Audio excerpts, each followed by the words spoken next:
Production of Pipedreams is made possible in part by funding provided by Mr. and Mrs. Wesley C. Dudley, by a grant from the Mayhead Foundation, and by the support of listeners to stations in the Public Radio International Network.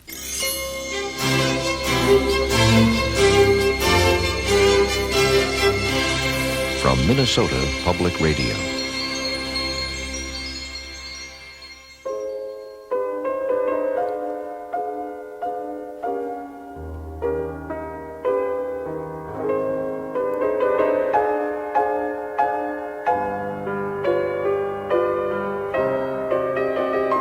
Sometimes when we're young, we get notions about things which prove difficult to dispel as the years pass and we become supposedly more insightful.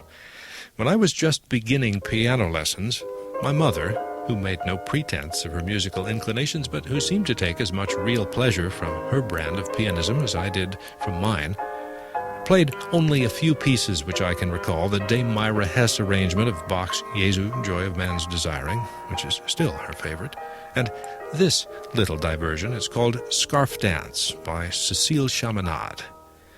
Yes, I was struck by the fact that Cécile was a real girl, not a Johann or a Ludwig or a Johannes.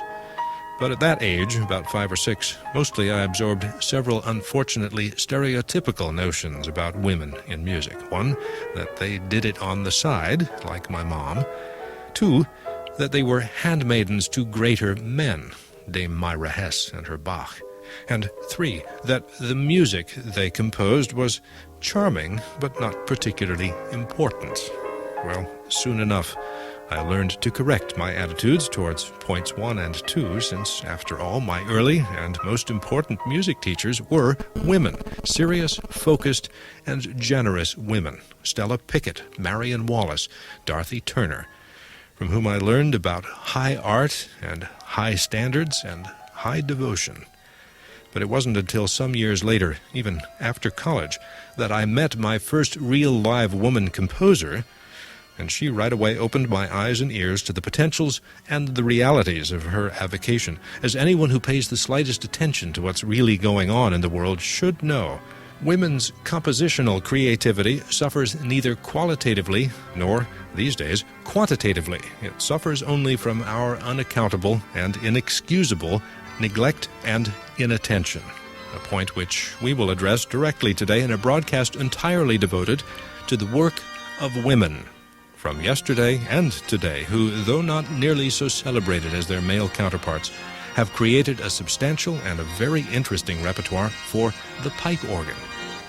And then she wrote, well, stay with us to find out what. I'm Michael Barone, and you're tuned to Pipedreams.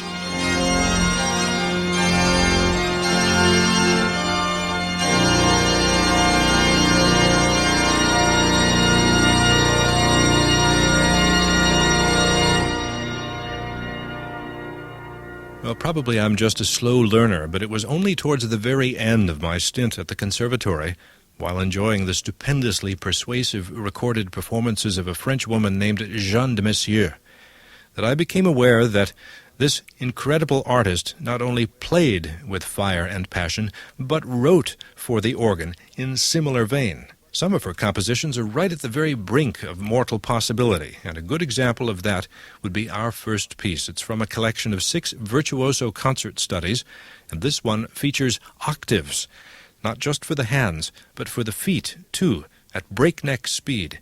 Octaves which sputter and explode beneath dense, intense, anguished harmonies.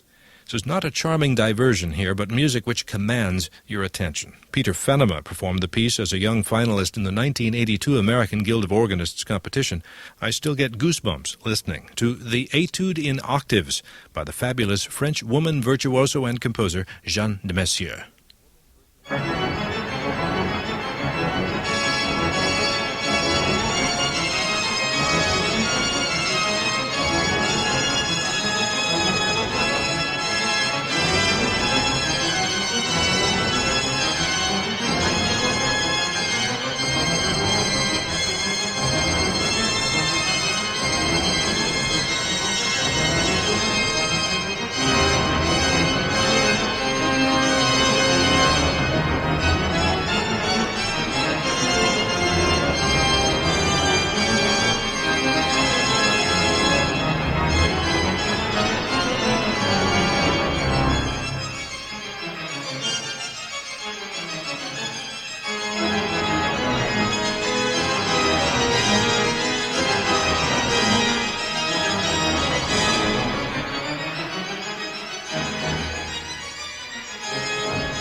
Pretty powerful stuff. The Etude number 6 in Octaves, played by Peter Fennema at National Presbyterian Church in Washington, D.C. That crafty work's capable composer was Jeanne Demessieux. She died of cancer too young, at age 45, too young to have really sold herself as a great composer, perhaps. But the 8 major works which she wrote for the King of Instruments prove that she was immensely talented, all that she lacks now is a modern champion.